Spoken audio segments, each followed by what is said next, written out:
sommes allés Romain Rolland, dans le quartier des Morillons. C'est un quartier qui va bénéficier d'un renouvellement urbain. 30 millions d'euros de crédits ont été obtenus par la municipalité.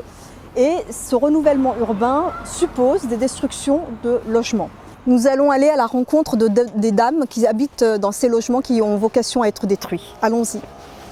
Alors dans l'allée Romain Rolland, le numéro 2 de l'allée, ainsi que le numéro 4, deux bâtiments qui ont bénéficié d'une rénovation. D'ailleurs, on voit bien que tout le chantier n'a pas encore été enlevé. Comme vous pouvez le constater, les peintures sont fraîches et les plastiques ne sont pas encore tout à fait tous enlevés. En face, donc, on a le bâtiment 1 et le bâtiment 3 de la même allée Romain Rolland, deux bâtiments qui auraient besoin de rénovation, mais qui, eux, malheureusement, dans le programme qui a été lancé, n'en ont pas bénéficié.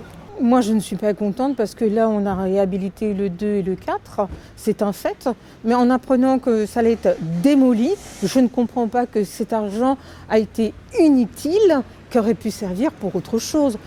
Ou pour cela, ou pour la réhabilitation de l'autre côté, de la Suzanne Martorell.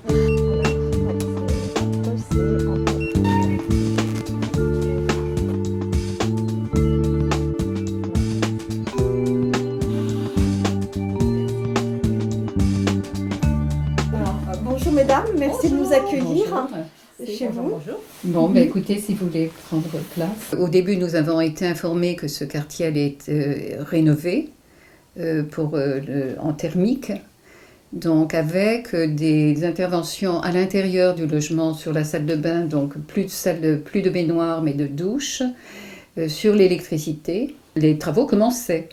Alors des travaux, pour certains, complètement ubuesques, je dirais, mal faits, destructeurs pour d'autres appartements même, avec des nuisances, des inondations.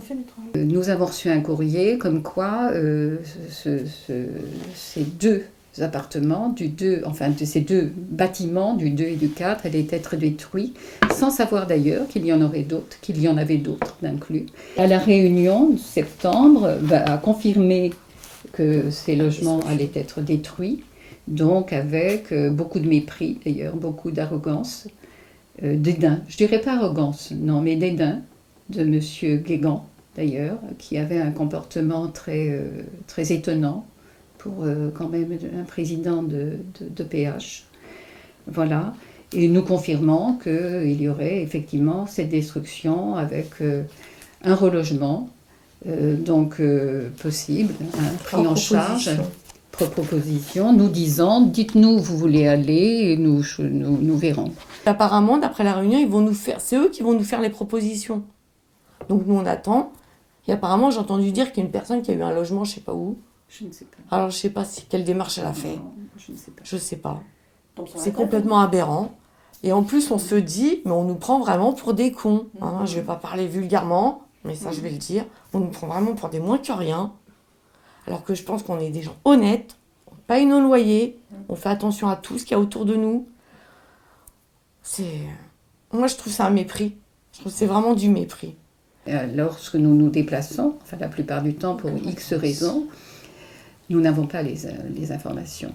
Et là, je parle en mon nom déjà, pour avoir subi cela, et en nom de beaucoup de personnes qui sont venues vers moi me dire cette information de non-écoute. J'ai dans les mains donc le Montreuilois où effectivement il est question des 100 millions pour nos cités, dont les 30 millions pour les Morillons. Vous qui êtes directement impacté par ce projet de renouvellement urbain, qu'est-ce que cela vous inspire ? Bien que c'est un bon projet, effectivement. Ce projet, lorsque on vous apporte 30 millions, dont 18 millions, presque 19 millions quand même de prêts à rembourser pour la commune, ça, il ne faut quand même pas l'oublier. Si c'était employé correctement et les travaux faits par des entrepreneurs corrects, formidables.